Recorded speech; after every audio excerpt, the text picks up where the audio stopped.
Hello and welcome back to WW2 TV. I'm going to react to another bit of video gameplay, this time Forgotten Hope 2, Gold Beach. And I wanted to find something that depicted British infantry, and I did. The original video hadn't had many hits, but maybe this will help it. Anyway, let's dive straight in. Right, I'm immediately liking the fact that it actually shows a map that I recognize. That is the area off Gold Beach. It's changed some names a little bit, but it's correctly showing the flooded area behind the beach, or inundated, kind of marshy. And immediately I recognize that as being the area kind of Vers-sur-Mer, looking now towards Anel. This is kind of what it was like. So I'm enjoying it so far. People said I've been a bit negative about these videos, but I like this. The webbing is the kind of mid-green color Blanco they have on the British 37 pattern webbing there. Churchill tank, but that has the high ground in the background correctly. That would be the ridge of high ground, the Mauvais Ridge that comes off Gold Beach towards places like Herod's Well, the Widerstands Nest there. So that's quite good. Yeah, so far so good. I like the detailing. I say I recognize where I am. This is a long video, this one, so I'm going to skip it forward to various bits and pieces that I want to see. Again, barrage balloons. Well, this is meant to be a post D-Day scenario. If it's not June the 6th, then having barrage balloons up is okay. I'm not sure what the scenario is. That does sound like a Churchill tank to me. It's been a while since I heard a Churchill tank, but that does sound right. So it's showing where we're moving in. So there's not as much floods behind Gold Beach as there is behind Utah Beach on D-Day, but it's certainly marshy and inundated, and this is what it's recreating. This is why the beach roads that comes off. It's kind of like the one near where Stanley Hollis earned his VC. The Normandy hedgerows, although the graphics are, obviously it's an older game, this, they aren't as good as some of the modern games. It feels like a Normandy hedgerow. There's a farm on fire there. That doesn't not look like a Normandy farmhouse. So far, so good. An abandoned truck. Camo pattern on the German vehicle's okay. Now, you don't get big rocks like that. That's the first little kind of detail that isn't correct. They seem to throw them in these video games like oil drum, just random rocks everywhere. The stone wall looks okay, and there are walls that had those kind of openings in them caused by shelling, and it's replicating quite accurately the fact that the Normandy farms do tend to have these sort of 6-foot high walls around them, and indeed the villages. That goes back to sort of defending against the English back in the day. That's a Centaur tank, or is it a Cromwell? Centaur, I think. They're the Centaurs with the markings around the back of the turrets were used. Dead cattle. I like seeing dead cattle in Normandy video games because it was something that happened. Lots of Normandy farms lost their cattle. Flooded ditches. What was that ahead? Was that a Stuart? Not sure what that tank was there. My eyesight, middle-aged eyes, these things change so quickly. Things come in and out so very quickly. This is good.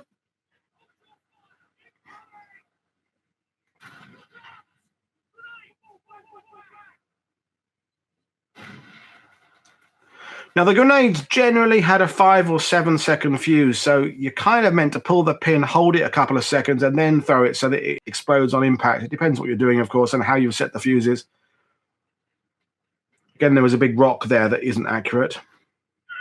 I've noticed in the video games, the weapons never have the slings, the canvas or webbing slings. I don't know why that is. If you're a gamer and you know why they never depict the slings on the weapons, then let me know. Now, that guy there with the battle dress seemed to have 51st Highland Division insignia. Now, if this is Gold Beach, it would be 50th Division or 56th Independent Brigade. The 51st Highland Division were over on Sword Beach. In fact, they were moving up towards the ridge where the British Airborne were. Now, they do have a lot of windmills. There is a windmill just inland from Juno Beach, but that's Juno Beach, not Gold Beach. They seem to put them in here as if it's a Normandy thing, and although there are the occasional windmill in Normandy, it's not something you see very often. So now we're back on the beach again, and that basically does feel like Gold Beach. It's the right kind of breadth of beach, the sand dunes at the top there. There'd be a Widerstands Nest every half a mile or so, so if you get to some bunkers soon, that's quite good. The obstacles would be being cleared or have been cleared. Yeah, he's definitely got 51st Highland Division. An LCT, that's nice. I've only seen LCVPs in previous video games. Now, the guy seemed a bit small compared to the size of the obstacles. The obstacles kind of normally come up. The hedgehogs, it's about chest height. He seemed to be about as tall or even shorter than the hedgehog, which isn't correct. But this This looks like the area inland from Gold Beach. I'm impressed with this. It's when it gets these sort of fantasy supply depots. I reviewed Call of Duty Operation Tonga previously, and just fantasy German objectives to go to. This was that. Is that rocks? That's rocks again, isn't it? Yeah, you don't get big lumpy rocks like that. That's just game makers throwing stuff in. I bet it's for cover or something. Oh, that's a Bedford QLT, the troop transport Bedford, which is a nice touch. Someone told me they don't have time to model vehicles and guns in these video games, but here's a game where there's no need to put a Bedford in there, but there is a Bedford. Maybe that had been modeled for something else, but that was very good. The fact I recognize immediately what type of vehicle it is a good sign. Of course, if you're having it riding, you could have that whine that a Bedford gearbox makes. It makes a distinctive sound. I've followed Bedfords, wartime Bedfords, on convoys numerous times in my past. I like the modeling of the Churchill tank. I like the markings, like the radio aerial, the mast, there'd probably be a bit more kit stowed on the outside. You know, packs and tarpaulins and ropes and chains and hawsers. But I like this. I like the fact it's showing the flooded area behind Gold Beach. That's very good. There is that windmill, I think, in the distance. But I'm really enjoying this. The story, that's nice. Nicely modeled number 77 smoke grenade there. And one of my criticisms of these games is they don't have enough of the support weapons. So they don't have 2-inch mortars firing smoke, 3-inch mortars firing bombardments. It's all just infantry running at things. Now, that's obviously, I guess, in terms of, there's a rock again, objectives, they have like Nazi flags. And I guess when the British capture this position, maybe it goes to a British flag. I don't know. But of course, you know, these positions wouldn't really have had Third Reich flags flying. That's the kind of thing you see on headquarters buildings. Now, again, my criticism is they have these hedgehog beach obstacles inland where they wouldn't be. But it's not unlike how inland artillery positions were set up. It looks like, I can't see the exact model of gun, but it's not the ubiquitous 88mm flak that I see in every video game. They've got some kind of 105 early model German gun, or indeed you see in Normandy Czech guns, Russian guns, Polish guns. That's very good. That's very authentic. I don't know how old this game is. I get it's probably about 10 years old by my beginning to understand how the graphics are improving, but I like this. This is the best I've seen. Now, he's got another smoke grenade now. In your basic pouch, you'd have probably Bren mags in one side, and the other side you'd have a number 4 rifle, one bandolier of 10 5-round clips for your rifle, and then there's room in there for maybe 2 mils bombs and a smoke grenade. But he's already used 3, I think. Now, I like the fact they're detailing the studs on the underside of his ammo boots there. That's a really nice touch. I noticed in Call of Duty Operation Tonga, the boots seem to be smooth-soled, although you could argue that because they're airborne, some of them didn't have the studs in.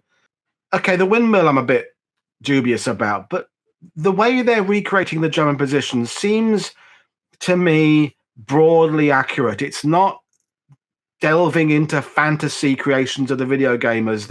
That's very good. If you watch my hedgerows video, that would be a kind of type 1 hedgerow, so an earth bank with trees spaced down it. In fact, that's about as good a modeling of a Normandy hedgerow I have seen so far, because there's different types of thickness. Watch my hedgerows video. I'll put the link in the description.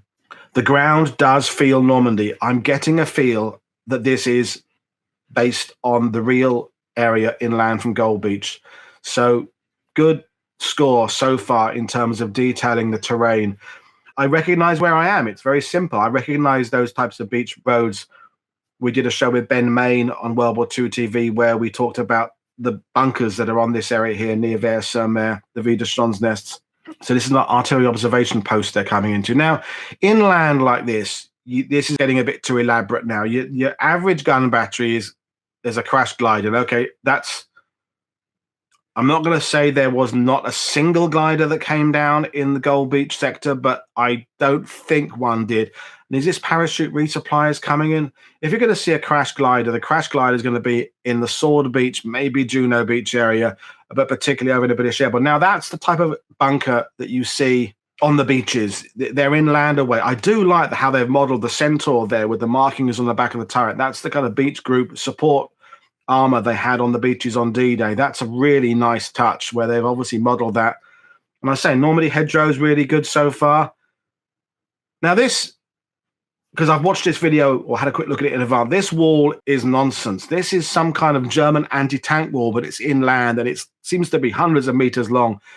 And it's definitely meant to be German because it's got the reinforced concrete and the rebar. Now, why don't you put in a French stone wall? There are no anti-tank walls a mile or half a mile inland. That is first kind of big blunder there. But this could be replicating Mont Fleury, the gun battery just inland from Gold Beach that was a Green Howards were one of the units that took on that. Again, you don't see the Hedgehog beach obstacles up here on the inland position. It's lost a bit of credibility with me at the moment. Back to the Churchill and a Bren gun. Now, they have the rear sights up on these, and obviously it depends at what range you're firing a Bren gun, but the video games, everything is close range, so you really wouldn't need the rear sight up, I don't think. If you're on a fixed position on a tripod and you're trying to fire at positions 1,000 yards away, you probably have the rear sight up. But in this kind of close combat, it's aiming by line of sight, effectively. I think this is meant to be like an earth trench here, but that stone wall, it should be a stone wall. It's a concrete wall, an anti-tank wall. That's inauthentic. But you know what? I'm really enjoying this. Overall, I'm feeling it's good. Yeah, that's that anti-tank wall. It's modeled well, but it's not authentic. So I've skipped forward a bit to another part in the video. And our hero has got a Sten gun now. And he's using some kind of fighting knife now. Generally, British infantry weren't carrying a fighting knife. They had the pig sticker bayonet for their number 4s, a jackknife. You don't tend to see fighting knives very often. Now, there's that crash glider again, which has been modeled very well. It's a Horsa glider. Although I'm kind of wondering how it got up at that angle like that without breaking. It looks rather undamaged for a glider that's hit the ground and gone up at an angle like that. Again, rocks, that's not correct. And by the way, it's not really the way you'd hold a Sten gun. The magazines were notoriously, the lips of the magazines, weak and prone to jamming. You tend to sort of hold it round the vented barrel with the magazine resting over your wrist is the way you would generally fire it. But you do see photos of them holding it that way around the magazine housing. So this is, I suppose this is meant to be the Mont Fleury gun battery. And it's not badly done. So I've skipped a bit, and this is obviously I think meant to be one of the resupply bundles. Is that how you get ammo? And the first field dressing was detailed correctly. I noticed in the Operation Tonga, the guy who had a field dressing on his helmet looked like it was the American type. This is the correct British type. So someone has been through the uniform and insignia and detail equipment books to get some of this stuff right. So well done. A lot of the stuff I'm seeing is good, but they are wearing 51st Hind Division insignia, which is wrong for Gold Beach. And now that, I hope I'm wrong, but I think that was a Tiger tank, it might have been a Panzer IV. Now, Tobruks like that, it's not fantasy. That's exactly how the ring stand Tobruks were, and you do get them a little bit inland, places like Chateau de Tailleville inland from Juno Beach. There are trenches inland. I'm thinking of the Herod's Well position inland from Gold Beach, but it didn't have concrete like that. But yeah, it's fine. It's gameplay.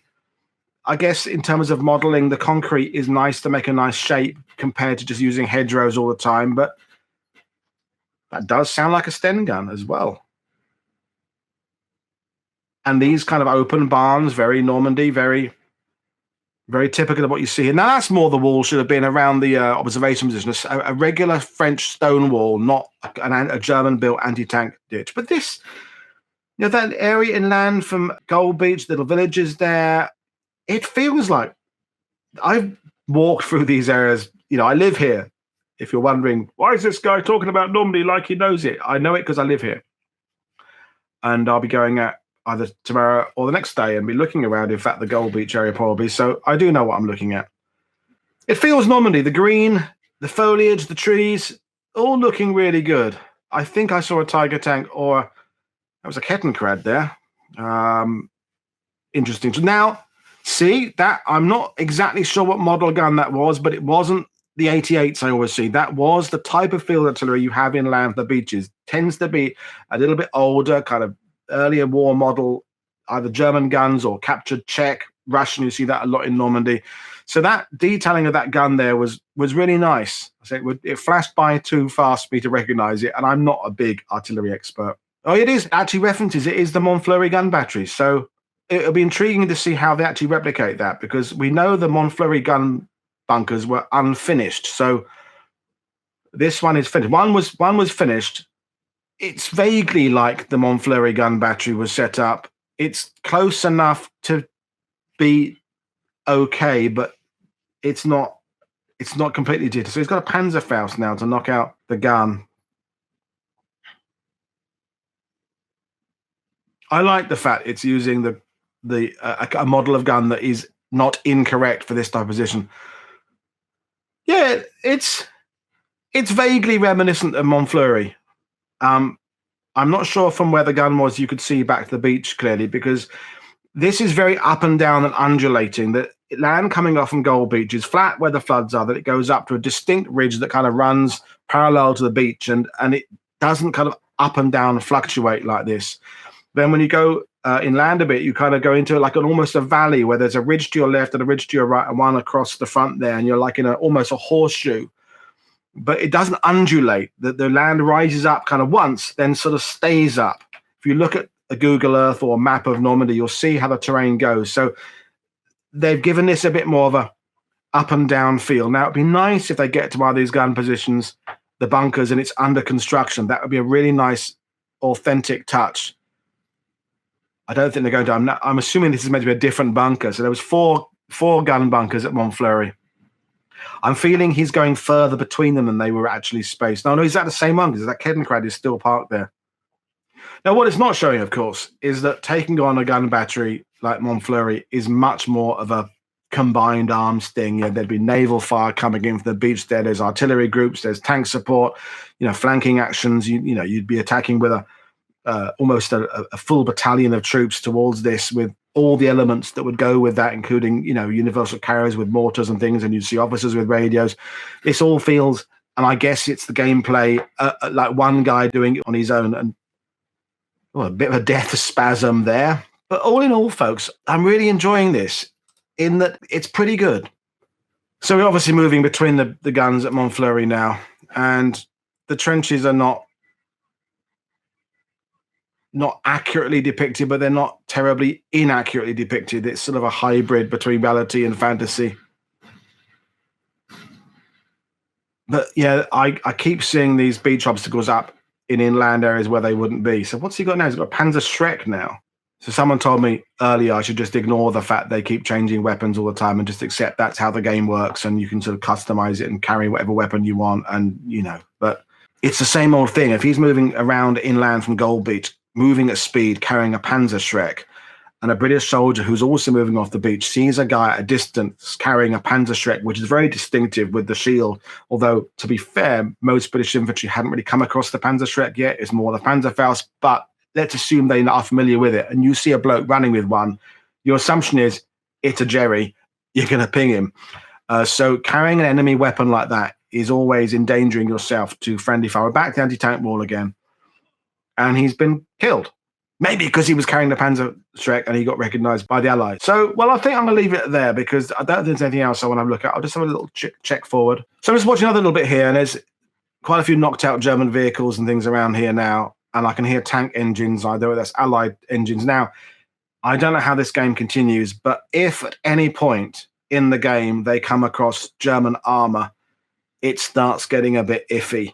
It would be the next couple of days, the 50th Division moving inland from Gold Beach, they head towards Tilly-sur-Seulles, Longève, Point 103, those kind of places, units like the Sherwood Rangers, the DLI, all those kind of units. Then they start bumping into, a couple of days after D-Day, Panzer Lehr, who are arguably the most deadly armored division coming up, certainly in the first few days after D-Day. Then you see your Stugs and Panzer IVs and your armored actions and Shermans going up against this kind of stuff. In this area, immediately inland from Gold Beach, you're just not seeing German armor yet. But I think I may have seen a Tiger earlier. If it's a Tiger, that's completely wrong. But you are going to bump into Panzer IVs and Stugs and stuff within a couple of days of the invasion, but not in this specific map we're looking at now. But overall, I'm going to bring it to an end because I can only talk about these things for so long. I'm going to give this a good score because I'm feeling it's Normandy. I'm feeling it's not preposterous. The actions don't have any kind of ridiculous elements to them. It's based in reality. The vehicle types, the allied types are more or less what you'd expect to see: Centaurs, Churchills. The British weaponry seems to be pretty good, and the layout of the fields and things is generally good. So yeah, Forgotten Hope 2. I'm going to give it a high mark. So please, if you're new to World War II TV, do give me suggestions of videos to review, particularly historical videos and video games. If you are a game player and you can make a 10-minute video that shows different terrain and vehicles and tactics and things and upload it to YouTube so I can specifically review it, I would be very grateful. But overall, yeah, I like that. So this is Paul Woodadge for World War II TV. I'll let the game just keep on playing, but I'll bring this video to an end and say thank you very much for your support. If you are new to the channel, please click subscribe. Please like, and I will see you again reviewing another video or on one of my regular history shows. Please don't forget, this is only part of what I do. My regular programming is having historians on talking about meaty historical subjects. Tonight, we are talking about the Holocaust in Romania, the day I'm filming this. So I don't just spend my day reviewing video games. Cheers, everybody. Have a good day. Bye.